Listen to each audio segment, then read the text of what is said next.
Imagine waking up and it's raining. Nothing unusual about that. Now imagine it's still raining the next day, and the day after that, and the day after that. No forecast telling you when it ends. No umbrella.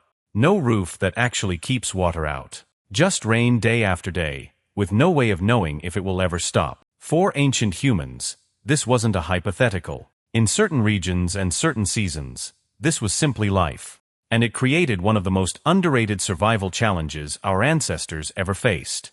Most documentaries focus on heat, predators, or hunting. Rain rarely gets the spotlight. But prolonged rain wasn't just uncomfortable. It was capable of killing people just as effectively as any predator, just far more slowly and quietly. Here's the first problem most people never consider. Fire. Fire meant warmth, cooked food, protection from predators, and light after dark. Every one of those benefits depended on dry fuel and dry conditions. Once rain settled in for days at a time, keeping fire alive became one of the hardest tasks of the entire season. Early humans had to actively search for and store dry wood before storms hit, often stockpiling it deep inside caves or under rock overhangs where moisture couldn't reach. Losing fire during a prolonged storm wasn't just inconvenient. In cold, wet conditions, it could be the difference between survival and death from exposure. This leads to the second major danger, one that's easy to underestimate. Hypothermia.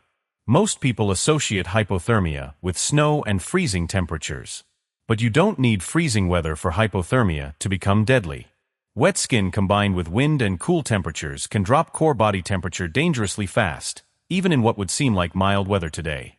For early humans without waterproof materials, staying dry wasn't a comfort issue. It was survival.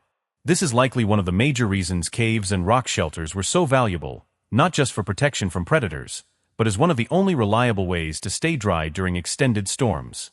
But shelter alone didn't solve everything. Because rain didn't just fall from the sky. It changed the entire landscape around early human groups. Rivers that were calm and manageable during dry periods could transform within hours during heavy, sustained rainfall. Flash flooding was a very real threat, especially for groups camped near rivers or low-lying areas for easy water access. Some researchers believe the seasonal danger may have influenced where early human groups chose to settle, favoring elevated ground or cave systems specifically because they offered protection from both predators and rising water. Food access became another serious problem. Persistent rain made tracking animals significantly harder. Scent trails washed away. Visibility dropped. And many animals themselves changed behavior during storms, becoming harder to locate or predict. At the same time, plant gathering became more difficult in muddy, waterlogged terrain, and certain edible plants could become harder to identify when covered in mud and debris. This meant something important. Prolonged rain wasn't just a weather event.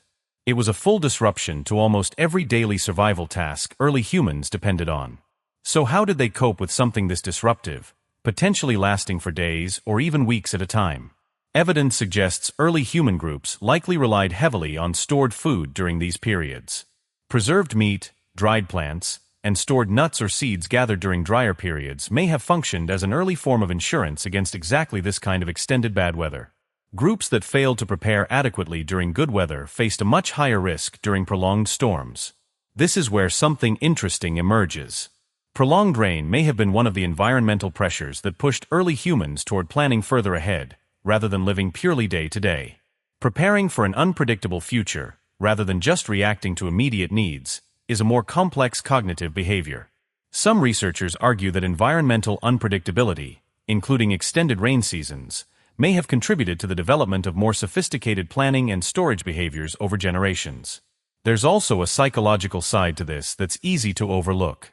Extended periods stuck inside shelters, unable to hunt, gather, or move freely, likely created significant social pressure within groups. Being confined together for days, with limited food access and constant uncertainty about when conditions would improve, may have tested group cohesion in ways short-term challenges never did. Some researchers suggest this kind of prolonged environmental stress could have played a role in strengthening certain social behaviors, cooperation, patience, conflict resolution, simply because groups that couldn't manage internal tension during difficult stretches were less likely to survive as a unit. In other words, surviving the rain wasn't only a physical challenge. It may have quietly shaped social behavior in ways that still echo today. And this brings us to something worth thinking about.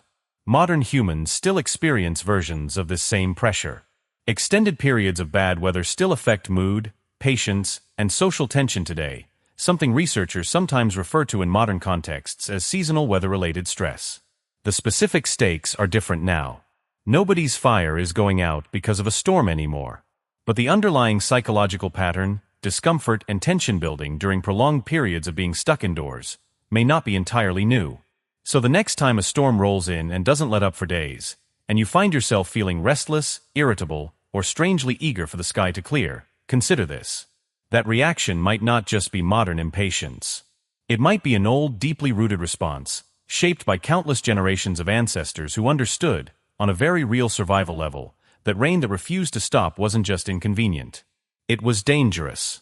Fire had to be protected. Shelter had to be dry. Food had to be planned ahead of time. And the people around you had to be people you could actually rely on when things got difficult. The rain always stopped eventually. But how well a group prepared before it started, and how well they held together while it lasted, likely determined who made it to the other side.